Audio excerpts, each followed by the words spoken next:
Hello साथियों, जय हिंद। मैं आप लोग के लिए एक बार फिर से लेकर के आया हूँ क्लास 7 का साइंस, जो कि बिहार बोर्ड से रिलेटिव है। हम लोगों ने इस वीडियो के माध्यम से चैप्टर 1 से लेकर के 10 तक पूरे संपूर्ण व्याख्या के साथ अध्ययन किया है। आज हम लोग शुरू करने वाले हैं चैप्टर 11, जिसका शीर्षक होगा रेशों से वस्त्र तक।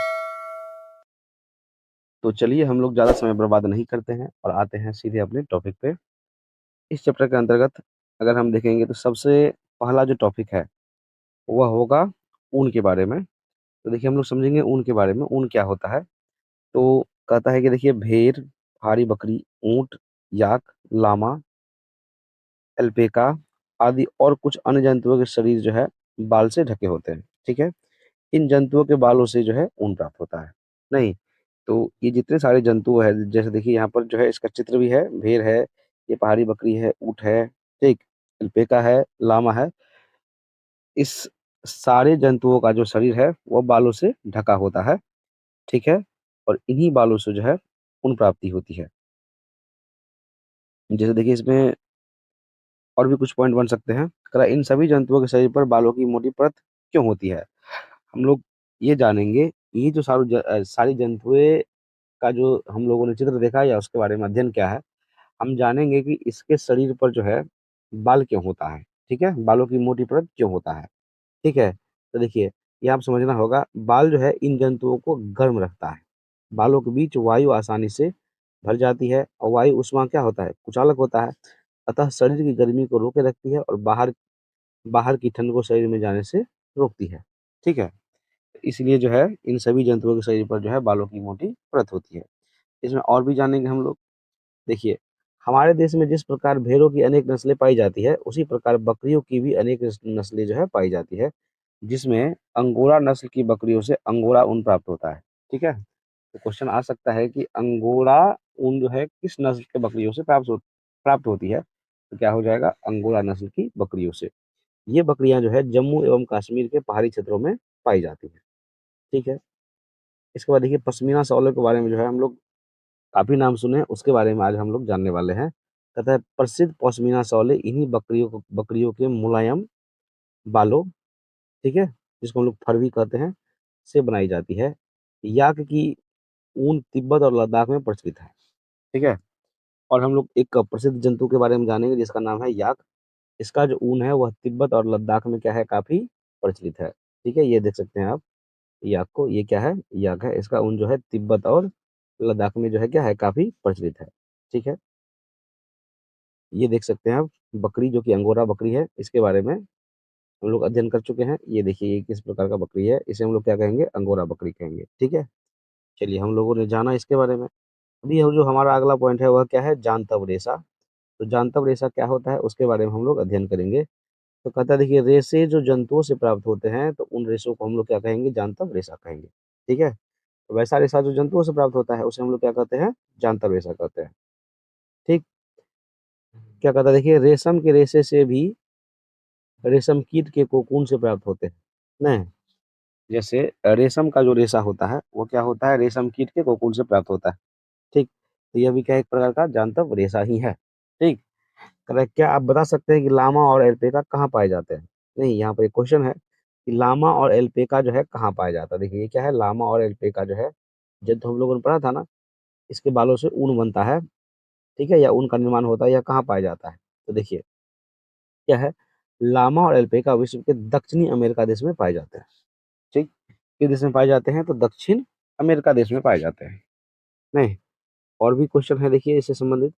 कहता है भेड़ों की भारतीय नस्लें कौन कौन सी है। ठीक है, तो भारत में भेड़ों की करीब जो है 44 नस्लें पाई जाती है। इनमें 3 नस्लें जैसे गुगनी, मारवाड़ी और जैसलमेरी भेड़ किसानों के लिए फायदेमंद मानी जाती है। ठीक, कहता है कि इन नस्लों से मांस, ऊन और दूध मिलता है। भारत में भेड़ों की कुछ नस्लें ये है, जैसे चौंगथांगी है, चोकला है, छोटा नागपुरी है, कोयम्बटूर है, मेनी है। ठीक है, तो ये जो है भारत में भेड़ों की क्या है, कुछ नस्लें हैं। इसके अलावा भी भारत में भेड़ों की और नस्लें हैं, उसके बारे में हम लोग अध्ययन करेंगे। देखिए जैसे मालपुरी, जैसलमेरी, मारवाड़ी, नाली, शाहाबाद, बीकानेरी, मैरिनो, ओरिडयाल, रामबुतु आदि, तो ये सब जो है भेड़ की और अधिक नस्लें हैं। ठीक है? अब हम लोग आगे बढ़ेंगे रेशों से ऊन प्राप्त करना। देखिए रेशों से ऊन हम लोग कैसे प्राप्त करते हैं उसके बारे में हम लोग जानेंगे। ठीक है? तो क्या है यहाँ पर देखिए भेड़ जो है शाकाहारी होता है और वह घास तथा पत्तियाँ पसंद करती है। फलतः भेड़ पालक उन्हें हरे चारे के अतिरिक्त मक्का, ज्वार, दालें, खल्ली भी खिलाते हैं। ठीक है? क्या होता है देखिए ऊन कैसे प्राप्त करते हैं? तथा ऊन प्राप्त करने के लिए भेड़ों को पाला जाता है और उनके बालों को काटकर फिर उन्हें संशोधित करके ऊन बनाई जाती है, जिसकी एक लंबी प्रक्रिया होती है, जिसे हम लोग निम्न चरण में समझेंगे। ठीक है? निम्न चरण है। सबसे पहला पॉइंट क्या है? तो सबसे पहले क्या होता है बालों की कटाई। जैसे क्या है? सबसे पहले क्या होता है बालों की कटाई। देखिए रोएदार त्वचों पर 2 प्रकार के बाल होते हैं। ठीक है? क्या-क्या होता है देखिए, दाढ़ी के पास रूखे बाल और त्वचा के निकट जो है मुलायम बाल।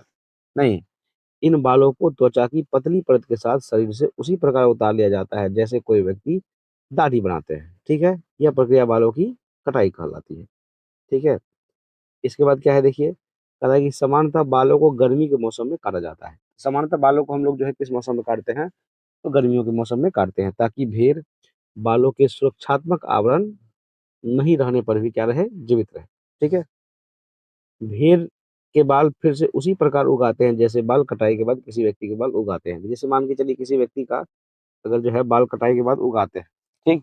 उसी प्रकार से भेड़ के भी बाल जो है उगाते हैं। आप देख सकते हैं चित्र के माध्यम से कैसे जो है बालों को काटा जाता है, ठीक है? पूरा यहाँ पर साफ कर दिया जाता है। फिर बाल वैसे ज्यों का त्यों आ जाता है, ठीक है?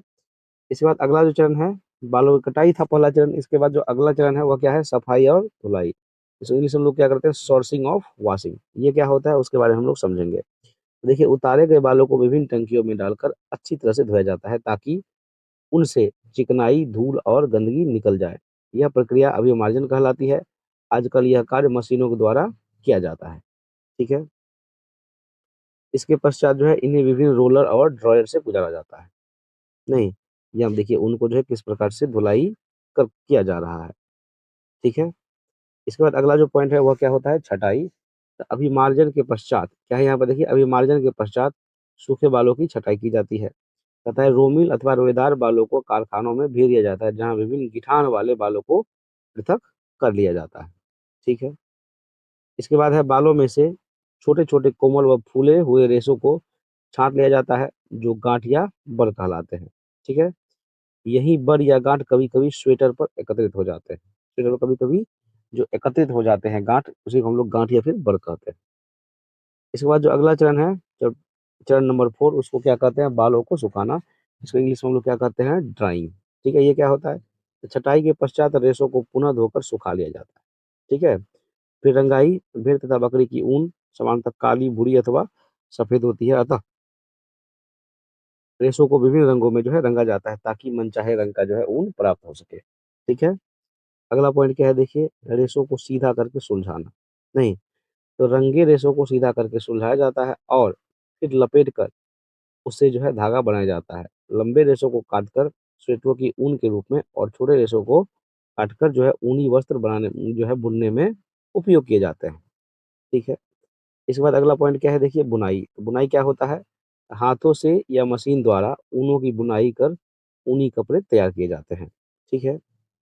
अब हम लोग पढ़ेंगे ठंडे के दिनों में ऊनी वस्त्र क्यों पहनना चाहिए या हम लोग क्यों पहनते हैं, उसके बारे में हम लोग जो है पढ़ने वाले हैं। तो देखिए ऊनी रेशों के फैलाव में क्या कहता है यहाँ पर ऊनी रेशों के फैलाव में हवा रुकी रहती है, जो ऊष्मारोधी का कार्य करती है, जिसके कारण ऊनी कपड़े जो है हमें गर्म रख पाते हैं। ठीक?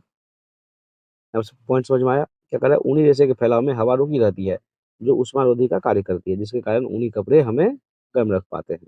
ठीक है? अगला पॉइंट क्या है यहाँ पर व्यावसायिक संकट क्या है उसके बारे में हम लोग जानेंगे। ठीक है? तो देखिए यहाँ पर ऊन उद्योग के छँटाई विभाग में काम करने वालों का कार्य जो है, क्या होता है काफ़ी जोखिम भरा होता है, क्योंकि वे एंथ्रेक्स नामक इस नामक देखिए यहाँ पर एक पॉइंट है एंथ्रेक्स नामक जीवाणु द्वारा संक्रमित हो जाते हैं, जिसके कारण इसे सॉर्टर डिजीज़ भी कहा जाता है। ठीक है? किसी भी उद्योग में ऐसे जोखिमों को झेलना व्यावसायिक संकट कहलाता है। ठीक है? यहाँ पर पॉइंट क्या है? तो जो इस प्रकार के उद्योगों में काम करते हैं उसको जो है एंथ्रेक्स जो है एन क्या है? एंथ्रेक्स नामक जीवाणु द्वारा वह क्या हो जाता है, संक्रमित हो जाता है, जिसके कारण इसे सॉर्टर डिजीज में कहा जाता है। किसी भी उद्योग में ऐसे जोखिमों को जो झेलना है उसे क्या कहते हैं हम लोग, व्यवसायिक संकट कहते हैं। ठीक है। अब यहाँ पर एक और पॉइंट है, रेशमी वस्त्र हम लोग बहुत पहनना पसंद करते हैं, ये महंगा भी होता है। तो ये किस प्रकार से जो है आम लोगों के जीवन में चलन में आया, उसके बारे में हम लोग पढ़ेंगे। कहने का तात्पर्य क्या हुआ कि रेशम की खोज की कहानी क्या है, उसके बारे में हम लोग समझेंगे। ठीक है।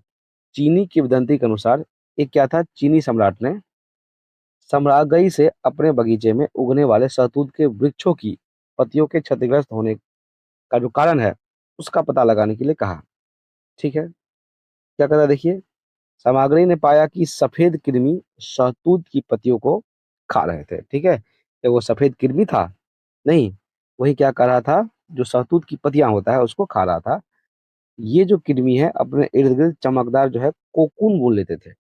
संयोग से एक कोकून उसके चाय के प्याले में गिर गया और उसमें से नाजुक धागों का जो है गुच्छा पृथक हो गया। ठीक है। क्या करा है, इस प्रकार चीन में रेशम उद्योग का आरंभ हुआ, जिसे सैकड़ों वर्षों तक कड़ी पहरेदारी में जो है गुप्त रखा गया। बाद में यात्रियों और व्यापारियों ने रेशम को अन्य देशों तक पहुंचाया। जिस मार्ग से उन्होंने यात्रा की थी उसे आज भी जो है सिल्क रूट कहते हैं। इसे हम लोग रेशम मार्ग के नाम से भी जानते हैं। ठीक है। रेशम के कीट रेशम के रेशों को बनाते हैं, जिसके कारण रेशम के रेशे भी जांतव रेशे कहे जाते हैं। हम लोग रेशम का जो रेशा होता है उसको भी क्या कहते हैं, जांतव रेशा ही कहते हैं। रेशम प्राप्त करने के लिए रेशम के कीटों को पालना रेशम कीट पालन या फिर सेरी कल्चर कहलाता है। ठीक है। क्या कहलाता है, सेरी कल्चर। रेशम, अब हम लोग आते हैं अगले पॉइंट पे। हमारा अगला पॉइंट क्या है, रेशम कीट का जीवन चक्र। ये क्या होता है उसके बारे में हम लोग पढ़ेंगे। सामान्यतः कीट की जीवन की चार अवस्थाएं होती है। ठीक है। कीट की जो जीवन है उसकी क्या अवस्था होती है, चार अवस्था होती है। मादा रेशम कीट जो है अंडे देती है नहीं, जिससे लार्वा निकलता है। लार्वा शहतूत की पत्ती को खाते रहता है और बड़े हो जाते हैं। लार्वा पतले तार के रूप में प्रोटीन से बना एक पदार्थ स्रावित करता है, जो कठोर होकर जो है क्या होता है, रेशा बन जाता है। ठीक है। और लार्वा जो है इन रेशों से स्वयं को पूरी तरह से ढक लेता है और अंदर ही अंदर जो है परिवर्तित होते रहता है। यही आवरण क्या कहलाता है, कोकून कहलाता है। ठीक है। कीट का आगे का विकास कोकून के भीतर होता है। पूर्ण विकसित होने के पश्चात कोकून जो है तोड़कर कीट बाहर आ जाता है। ये देखिए, ये प्रोसेस है रेशम कीट का। ठीक है। चलिए अब हम लोग पढ़ेंगे रेशम कीट पालन। ठीक है। तो मादा कीट एक बार में सैकड़ों अंडे देती है। ठीक है। मादा जो कीट होता है एक बार में एक दो अंडे नहीं, सैकड़ों अंडे देती है। व्यावसायिक उत्पादन हेतु अंडों को सावधानी से कपड़े की पुटियों या कागज पर इकट्ठा करके रेशम कीट पालकों को बेचा जाता है, जो उन्हें स्वास्थ्यकर स्थितियों अर्थात उचित ताप एवं आर्द्रता में रखते हैं। ठीक है। क्या कहता है देखिए, तो अंडों को उपयुक्त ताप तक गर्म रखा जाता है, जिससे लार्वा निकलता है। यह तब तक किया जाता है जब तक शहतूत के वृक्षों पर नई पत्तियां आती है। ठीक है। इसके बाद क्या है देखिए, लार्वा को शहतूत की ताजी पत्तियों के साथ बांस की स्वच्छ ट्रे में रखा जाता है।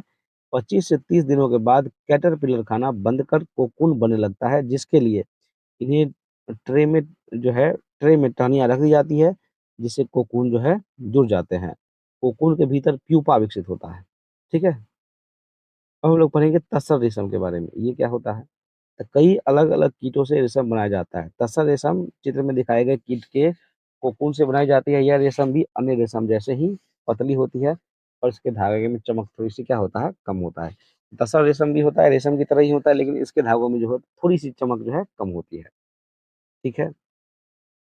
देखिए, कोकून से रेशम वस्त्र तक वयस्क कीट में विकसित होने से पहले कोकूनों को धूप या भाप में रखा जाता है अथवा पानी में उबाला जाता है, ताकि रेशम के रेशे अलग हो जाए। ठीक है। अगला पॉइंट क्या है, रेशे निकालने से लेकर उनसे धागे बनाने की प्रक्रिया रेशम की रीलिंग कहलाती है नहीं, रीलिंग मशीनों द्वारा की जाती है, जो कोकून में से रेशों को निकालने के साथ साथ रेशों की कताई भी करते हैं, जिससे रेशम के धागे प्राप्त होते हैं। इस दौरान एक साथ कई कोकून उपयोग में लिए जाते हैं, क्योंकि उनसे बहुत महीन रेशे निकलते हैं। उन्हीं रेशे से जो है धागा बनाए जाते हैं। ठीक है। ये देखिए, तसर सिल्क रूट जो है इसे प्राप्त होता है। ठीक है। अब यहाँ पर एक पॉइंट है, क्या आप जानते हैं, देखिए, रेशम कीट पालन से लेकर वस्त्र निर्माण तक अधिकांश कार्य महिलाओं के द्वारा किए जाते हैं। इस प्रकार इस उद्योग में महिलाओं की भूमिका अर्थव्यवस्था में योगदान देने वाली है, परंतु इस उद्योग में भी दमा, श्वसन रोग, चर्म रोग, सिर दर्द आदि व्यावसायिक संकट है। ये कुछ नहीं है, ये ऐसे मिसप्रिंटिंग है, ठीक है? अब हम लोग समझेंगे अभ्यास प्रश्न और उसके उत्तर के बारे में, ठीक है? वो कहता है सही उत्तर पर सही का निशान लगाएँ। देखिए, जाड़ों के दिनों में किस प्रकार के वस्त्र पहनते हैं? तो सिंपल सी बात है, ये तो कोई भी बता देगा, ये क्या हो जाएगा? ऊनी वस्त्र हो जाएगा, ठीक है? क्या हो जाएगा ये? ऊनी वस्त्र। चलिए, हम लोग आते हैं इनमें से कौन जंतुओं से प्राप्त होता है? तो सूती और ऊनी होगा, ऊनी और रेशमी और सूती होगा कि नायलॉन और सूती होगा? तो ऊनी और क्या हो जाएगा? रेशमी हो जाएगा, ठीक है? इसके बाद है रेशम प्राप्त करने के लिए रेशम कीटों का पालन करना क्या कहलाता है? हम लोग पढ़े हैं सिल्वीकल्चर कहलाता है। देखिए, क्या है फ्लोरीकल्चर? फ्लोरीकल्चर पुष्प कृषि के लिए है, सिल्वीकल्चर वर्णवर्धन के लिए है, एपीकल्चर मधुमक्खी पालन के लिए है, यहाँ पे क्या हो जाएगा? सेरीकल्चर हो जाएगा, ठीक? सेरीकल्चर क्या होता है? रेशम कीट पालन के लिए होता है, ठीक है? इसका आंसर भी देखिए डी है। इसके बाद है बेमेल शब्द पर घेरा लगाए तथा चुनाव का कारण बताएं। क्या है? अभिमार्जन, बालों की कटाई, रीलिंग, भेड़, लामा, रेशम कीट की तसर, जो है अंगोरा पश्मीना या सूत ऊन रेशम।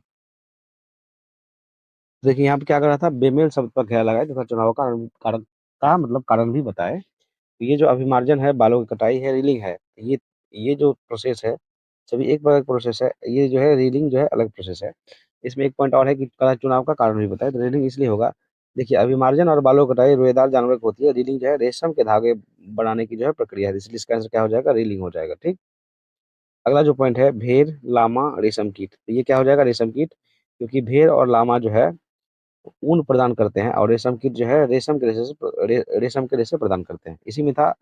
अगला पॉइंट क्या था हमारा? देखिए, तीसरा जो पॉइंट था हमारा वो क्या था? क्या था? तसर, अंगोरा और पश्मीना। तो यह हो जाएगा तसर, क्योंकि तसर जो है सिल्क कपड़े हैं, जबकि अंगोरा पश्मीना ऊनी कपड़े हैं। अगला पॉइंट क्या था हमारा? पॉइंट नंबर जो है 4 था सूत, ऊन और रेशम। तो इसका आंसर क्या हो जाएगा? सूत, क्योंकि ऊन रेशम जीव जंतुओं से प्राप्त होते हैं, जबकि सूत वनस्पति से प्राप्त किए जाते हैं, ठीक है? चलिए अगले क्वेश्चन पे हम लोग आते हैं। पता है हम लोग अलग अलग ऋतु में अलग अलग प्रकार के कपड़े क्यों पहनते हैं? नहीं, हम जो है अलग अलग ऋतु में अलग अलग प्रकार के कपड़े क्यों पहनते हैं? तो देखिए, हम मौसम की जलवायु के अनुसार विभिन्न प्रकार के कपड़े पहनते हैं। जैसे गर्मी के मौसम में हम सूती कपड़े पहनते हैं, क्योंकि यह गर्म होता है, और कपास हमें अधिक ठंड को अवशोषित करने में मदद करता है, ठीक है? अगला पॉइंट क्या होगा हमारा? देखिए, पहले ऊन प्रदान करने वाले जंतुओं के शरीर पर बालों की मोटी परत क्यों होती है? तो ये क्वेश्चन जो है हम लोग पहले भी जान चुके हैं, फिर भी पढ़ेंगे। देखिए, ऊन देने वाले भेड़ें जो ठंडे क्षेत्र में पाई जाती है, उनके शरीर पर घनी जत होती है, मतलब वही बाल होती है, ताकि वह सर्दियों में अपने शरीर को गर्म रख सके। इन बालों में बहुत सी हवा फँस जाती है। यह हवा ताप की कुचालक होने के कारण शरीर की गर्मी को बाहर वातावरण में संचारित होने से रोक लेती है, जिस कारण भेड़ों का शरीर गर्म रहता है। ठीक है? अगला पॉइंट देखिए क्या है? क्या कहता है? कोकून को एक सही समय पर पानी में उबालना क्यों ज़रूरी है? तो देखिए, रेशम निकालने के लिए इन कोकून को उबाल दिया जाता है, ताकि इसका लार्वा मर जाए और कोकून पानी में घुल जाए और रेशम को जो है निकाल लिया जाए। तो यही है। इसके बाद है रेशम कीट के जीवन चक्र का एक रेखाचित्र बनाएँ। तो देखिए रेखाचित्र क्या होगा इसका? रेशम कीट के जीवन चक्र में अंडा, लार्वा, प्यूपा और तथा वयस्क शलभ अवस्थाएँ पाई जाती है। इस कीट में निषेचन आंतरिक होता है तथा अंड अवस्था सामान्यतः 8 से 10 दिन तक पाई जाती है। तत्पश्चात रेशम कीट की लार्वा अवस्था का निर्माण होता है। इसे जो है कैटरपिलर या लार्वा अवस्था का जो है नाम दिया जाता है। ठीक है? इस प्रकार से हम लोगों ने इस चैप्टर को काफ़ी डिटेल्स के साथ पढ़ा। जय हिंद।